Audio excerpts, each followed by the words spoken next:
Friends, இன்னைக்கு வந்து சுவையான ஒரு சூப்பரான டிஷ் பண்ண போகிறோம். மாங்காய் பச்சடி டிஷ்ஷை எப்படி பண்ணுறதுன்னு பார்க்கலாம். ஃபஸ்ட்டு வந்து அந்த மாங்காவை இது மாதிரி பீஸாக வெட்டிடுங்க. பேனை கொஞ்சம் சூடாகினதுக்கப்புறம் எண்ணெய் ஊற்றிடுங்க. உங்களுக்கு தேவையான அளவு மிளகாவை வெட்டி போட்டுருங்க. அப்புறம் கொஞ்சம் கருவேப்பிலையும் எடுத்து அதில் போட்டுருங்க. அப்புறம் வந்து அதெல்லாம் போட்டு நல்லா வணக்கிடுங்க. வணங்கினதுக்கப்புறம் நம்ம கட் பண்ணி வச்ச மாங்காவையும் அது கூட சேர்த்துக்கோங்க. சேர்த்துட்டு வணக்கிடுங்க கொஞ்ச நேரம். அது கூட கொஞ்சம் கல்லுப்பு சேர்த்துக்கோங்க.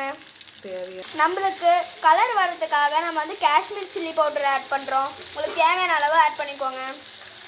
அப்புறம் உங்களுக்கு தேவையான அளவு நாட்டு சர்க்கரையும் ஆட் பண்ணிக்கோங்க. அப்புறம் அது எல்லாத்தையும் நல்லா வணக்கி எடுத்துக்கோங்க.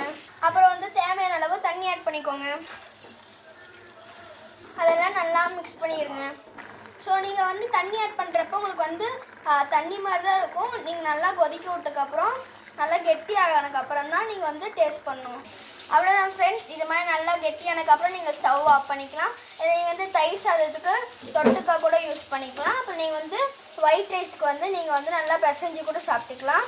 இதை வந்து சிம்பிள் டிஷ். அப்புறம் ரொம்ப இனிப்பாகவும் இருக்கும். புளிப்பு காரம் எல்லாமே இந்த ஒரு டிஷ்லேயே மிக்ஸ் ஆகியிருக்கும் ஃப்ரெண்ட்ஸ். இதை மறக்காமல் வீட்டில் ட்ரை பண்ணிட்டு எப்படி பிடிச்சிருக்கா அப்படின்னு சொல்லிட்டு லைக் கமெண்ட்டில் டைப் பண்ணிடுங்க ஃப்ரெண்ட்ஸ். அப்புறம் மறக்காமல் லைக், சப்ஸ்கிரைப் மற்றும் உங்களோட ஃப்ரெண்ட்ஸ்கிட்ட ஷேர் பண்ணிடுங்க ஃப்ரெண்ட்ஸ். Bye bye.